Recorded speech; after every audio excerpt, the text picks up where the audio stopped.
All right, my friend, day 13 of our 40-day walk through Abraham's life of faith. Let's look for a few more insights. Let's reflect and respond a little bit to what we're seeing. Day 13 is Genesis 16, 4 through 6a, first half of verse 6.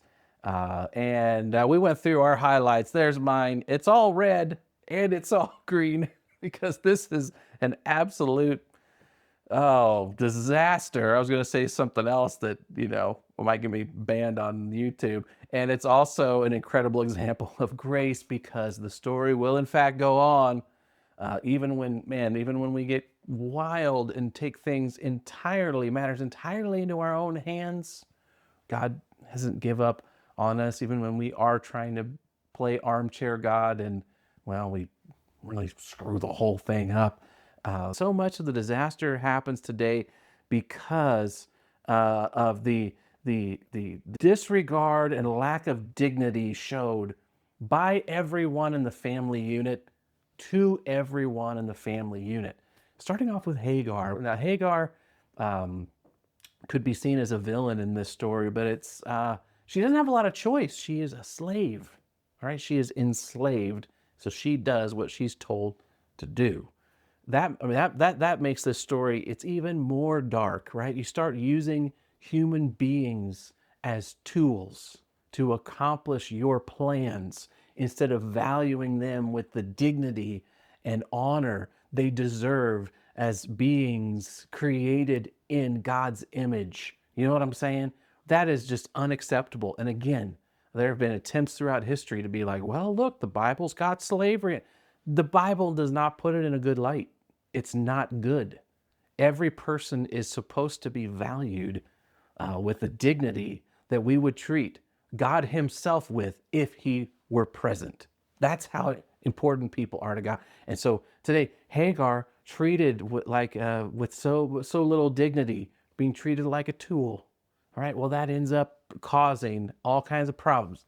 And Abraham devaluing Sarai, Sarah devaluing herself. All of this, it creates an incredible level of dysfunction. So that's a thing we don't do. When we start treating people like tools, they are means to an end. They are resources to get us where we want to go. We have crossed a boundary that can lead to some really dark places. And that we can do that today. Let's get just real practical. Things like you have a business, you have customers. Are customers tools that you use to get where you want? Or do you serve and care for them, make their lives better, treat them as if they were Jesus? This is the New Testament language for it. Whatever you do to them, Jesus says, you're doing unto me. Remember that? How you treat people is how you treat him because he loves people and he values them. Wouldn't that change? I know in my town is full of just garbage, okay? Garbage businesses. All right, I know this is a hot take, but because they are trying to take the most money they can from people and do the least they can for them. They are dishonest, uncredible, high prices, low effort. You know what I'm saying? It's bad for our town, right? Then you throw in people, again, I'm not thinking of anybody in particular, okay? I'm just saying, think about public office. People start getting elected and they have positions of influence where they're using people to get what they want instead of serving people through their role, right?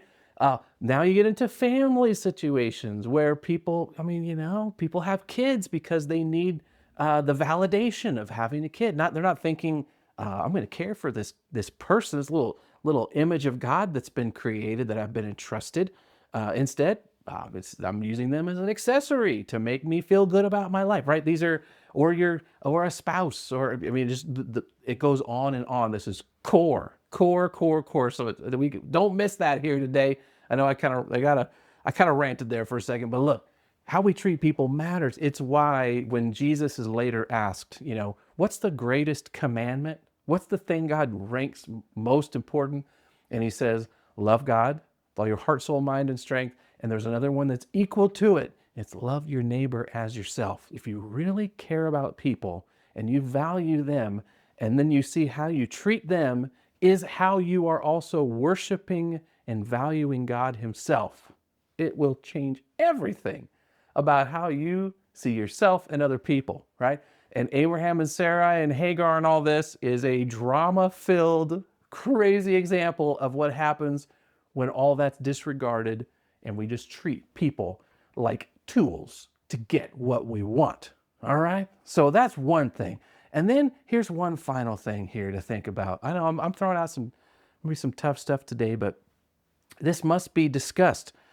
This question right here, we won't answer it here. I just want to make sure you don't miss it, okay? I don't know if you've heard of the term called doing a pre-mortem. You've heard of post-mortem, right? It's like when something fails, whether it be a project at work or an attempt to do something as a family, or you name it, right? You go back, that didn't work out, and you do the post-mortem. After death, you dissect the thing and figure out what went wrong, right?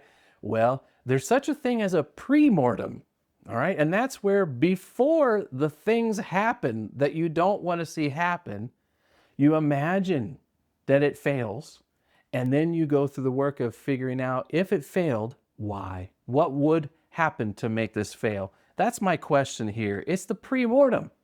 Think about a world where you've brought just drama and trauma to your family or to your friends, to the people in your life and yourself in a huge way 5 years from now.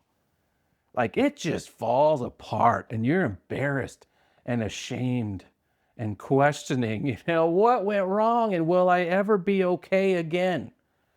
The kind of thing that, it's a thing like Abraham and Sarah and Hagar have been up to. This is changing their lives forever and not in a good way. Thinking about, hey, what would have been the thing you would have been obsessed with, the kind of path you would have walked, the dark choices you would have made to bring you to that point, right? Again, it's hard to think about, but now's the time before it happens. Think of a future, like for me, think of a future where my boys want nothing to do with me, and they are far from God, and what I've done in their life has allowed them to think that's an okay choice. That's a valid choice.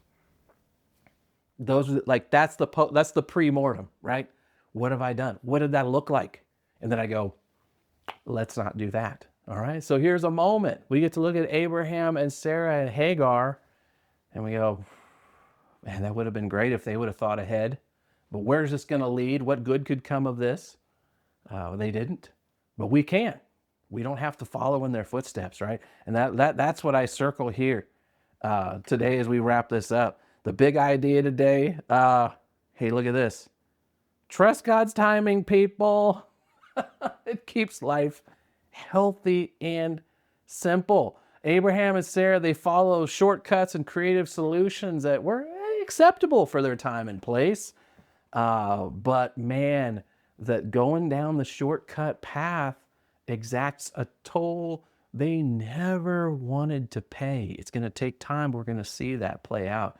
And so, man, this is a great moment to tell ourselves God's timing, God's path. Now, that's the way to keep life healthy and simple. But don't forget about God's incredible grace. If you feel like you've already pulled an Abraham, a Sarah, and Hagar, circle the whole thing green today and remind yourself their story's not over. Your story isn't over either.